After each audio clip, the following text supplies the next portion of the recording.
অন্যদিকে আজই নবান্নের সভাঘরে মুখ্য সচিবের সঙ্গে জুনিয়র চিকিৎসকদের বৈঠক ছিল। বাকি 2 দাবি নিয়ে বৈঠক ছিল এবং সেই 2 দাবি মানল রাজ্য। 5 দাবির 3 দাবি আমরা জানি যে আগেই পদক্ষেপ করা হয়েছে এবং বাকি 2 দাবিও এবার মানল রাজ্য। নবান্নের বৈঠকে সিদ্ধান্ত জানালো রাজ্য। প্রতিনিধি সোমরাজ এই মুহূর্তে আমাদের সঙ্গে রয়েছেন। সোমরাজ, ঠিক কোন কোন দাবিতে আজ এই বৈঠক হয় এবং কোন 2 দাবি মানল রাজ্য?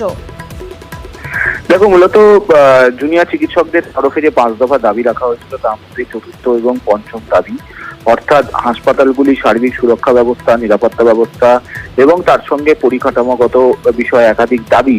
প্রত্যেকটি দাবি আজ রাজ্য মেনে নিয়েছে বলেই সূত্রের খবর এবং যেটা সূত্র মারফত জানা যাচ্ছে যে আজকে জুনিয়র চিকিৎসকদের তরফে প্রত্যেকটি দাবি যে রাখা হয়েছিল সেখানেই রাজ্য মেনে নিয়েছে, কিন্তু মুখ্য সচিব জানিয়েছেন বৈঠকে যে সব দাবি মেনে নেওয়া হলেও রাজ্যকে সময় দিতে হবে।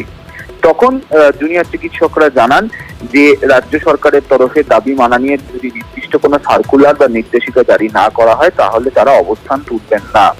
নিরাপত্তার প্রসঙ্গে রাজ্য পুলিশের ডিজি রাজীব কুমার বলেন যে বিভিন্ন জেলায় মহিলাদের প্রশিক্ষিত বাহিনী উইনার্স টিম রয়েছে এবং নিরাপত্তার আশ্বাসও দেওয়া হচ্ছে সব জুনিয়র চিকিৎসকদের, তেমনটা রাজ্য পুলিশের ডিজি রাজীব কুমার জানান। আজকের বৈঠকে কলকাতা পুলিশের পুলিশ কমিশনার মনোজ বর্মা উপস্থিত ছিলেন। তুমি জানো গতকালই তিনি দায়িত্ব নিয়েছেন। তার সঙ্গেও আজকে পরিচয় করানো হয় জুনিয়র চিকিৎসকদের সঙ্গে।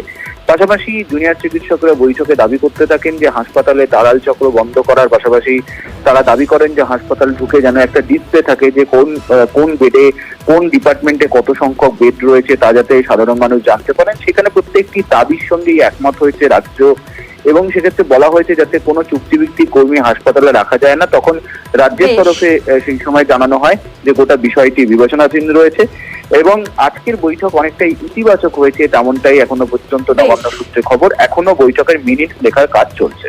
বেশ, অর্থাৎ সেই বৈঠকের এখনো মিনিটস লেখার কাজ চলছে।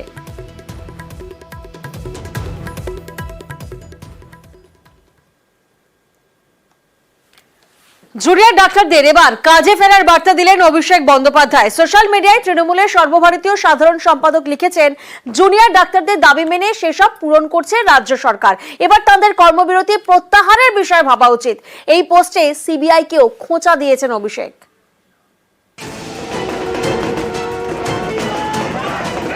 আরজি করের প্রতিবাদ, টানা কর্মবিরতিতে জুনিয়র ডাক্তাররা।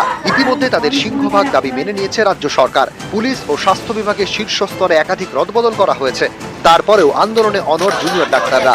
এই পরিস্থিতিতে এবার আন্দোলনকারী জুনিয়র ডাক্তারদের কাজে ফেরার আহ্বান জানালেন তৃণমূলের সর্বভারতীয় সাধারণ সম্পাদক অভিষেক বন্দ্যোপাধ্যায়। সোশ্যাল মিডিয়ায় তিনি লিখেছেন, প্রথম দিন থেকে আমি নিরাপত্তার প্রশ্নে চিকিৎসকদের উদ্বেগকে সমর্থন জানিয়ে আসছি। আমি বরাবরই বলেছি, কয়েকটি বাদ দিয়ে জুনিয়র ডাক্তারদের অধিকাংশ উদ্বেগ যুক্তিসঙ্গত। সুপ্রিম কোর্টের নির্দেশ মতো কাজ করছে রাজ্য সরকার।